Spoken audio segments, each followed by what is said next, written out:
good day sa inyo mga pre. And so happy new year po sa inyong lahat. So may bago na tayo i-unbox itong 2024. And so itong aking phone ng Galaxy Note 8 ay umaabot na ito ng 7 years ago. Is still working naman mga pre. And so wala naman problema halos. And so ang bagong i-unbox natin ngayon ay isang budget phone na 5G, umaabot ng 5,000 pesos. Ito ay Itel P55 5G. Let's go mga pre sa scratch test. Let's go. So ito na po guys ang P55 mga pre. So ang aking Galaxy Note 8 gusto ko sana palitan kasi gusto ko kasi may network. And so pang multitasking for second phone. And so ito, so di ko na siya gagamitin anytime anywhere. Magpapalit na po ako ng bagong phone. And so buksan natin mga pre.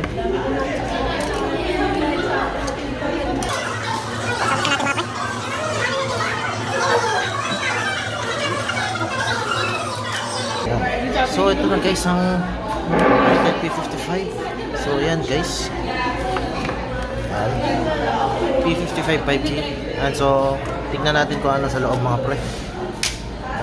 Same pin, manual. And so gagawin ko dito, and wala nang warranty, gagawin ko dito. So next naman ay grabe solid na to guys, ng case na to. So para ako nag Aqua S9 na case, malambot siya. Ayan guys. So yun nga. Ito guys ang earphones guys na masakit sa tenga. And so di ako familiar dito sa earphones na to, kaya mas gusto ko siya may bands. Sakit sa mata sa tenga nito, so papamigay ko na lang. And so next naman is USB Type-C. Yan. And so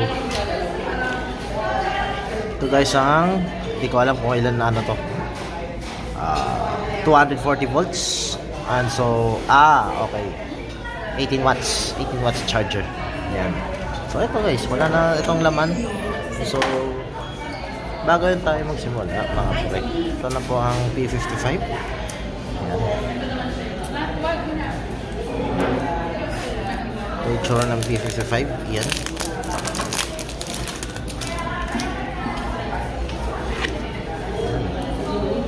Siya ay P55 mga pre. So naka-install pala siya ng screen protector. Yan guys.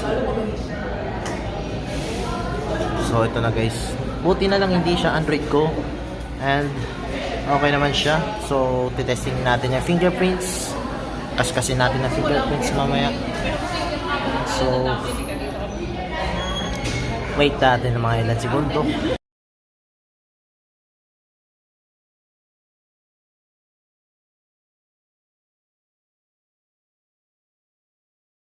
So ito na po ba siya guys ng Itel S23 Ultra. So okay naman siya na performance, and wala naman siya yun lang mga pre. Pag welcome niya dito guys, nagkaroon ng issue konti.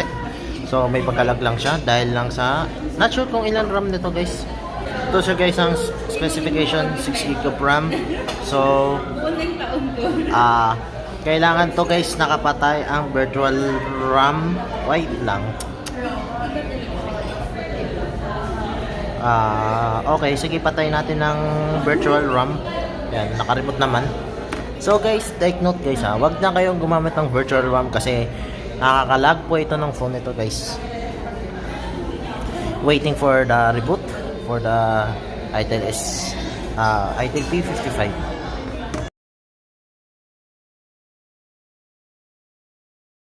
So ito na guys. Ayan.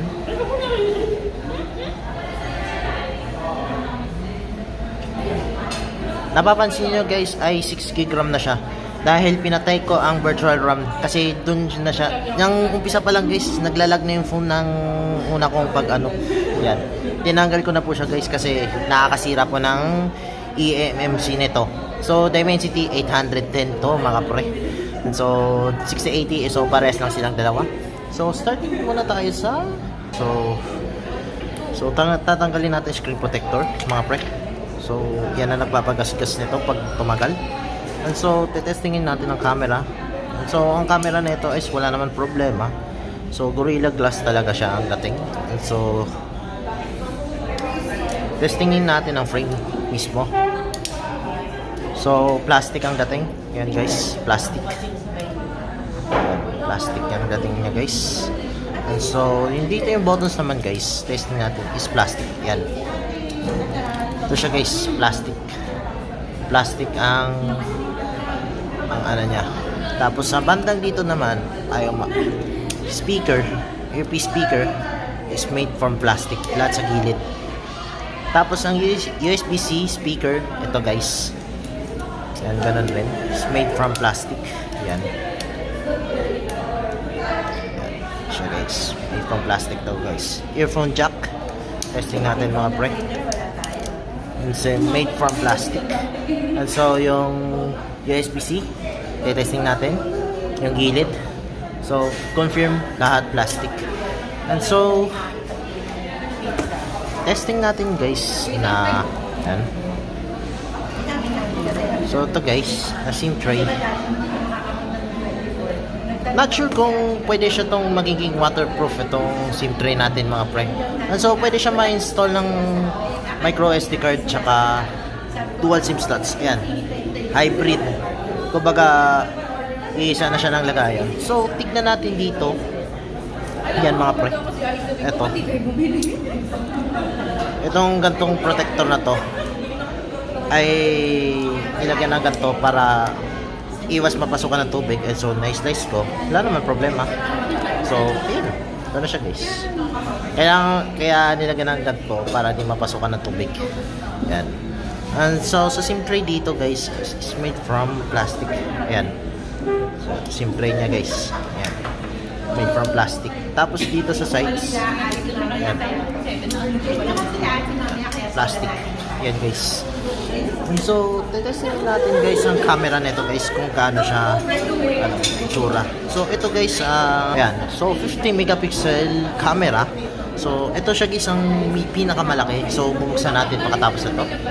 So ito siya yung not sure kung ano to wait lang.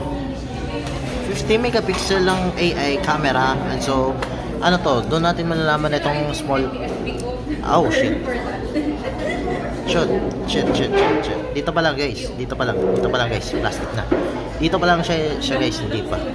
So na-scratch siya. Ang dito sa sides na to guys is made from plastic. Ito. Na-scratch ko pa siya. Yan. It's made from plastic. So dito guys, bandang upper part dito sa pinaka niya is made from plastic. Yan guys. Plastic siya guys. Ito siya dito guys. Sa pinakagilid niya is made from plastic. Yan. And sa fingerprint naman guys. So ito na guys, testing natin na fingerprint. And so yan. Ito guys ang fingerprint natin. So iti-testing natin.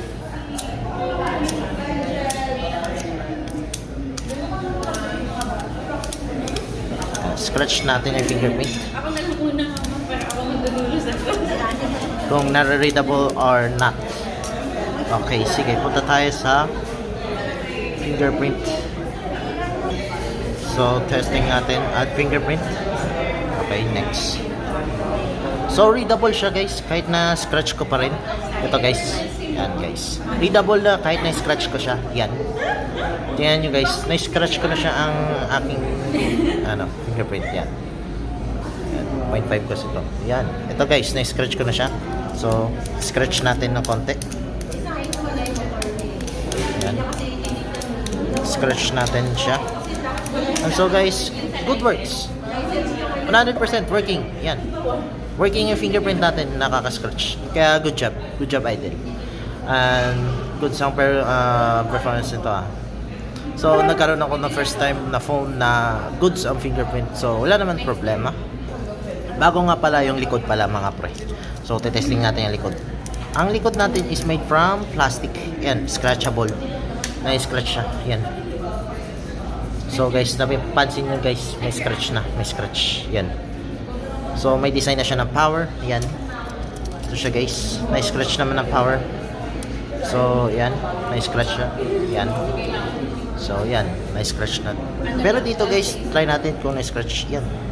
Kakaroon ng scratch. Kaya iwasan nyo na lang siyang i-drop test ng mababa. So pwede ito magasgasan na yung phones. Yan lang. At so sinubukan na natin na nagkaroon ng scratch. Yan.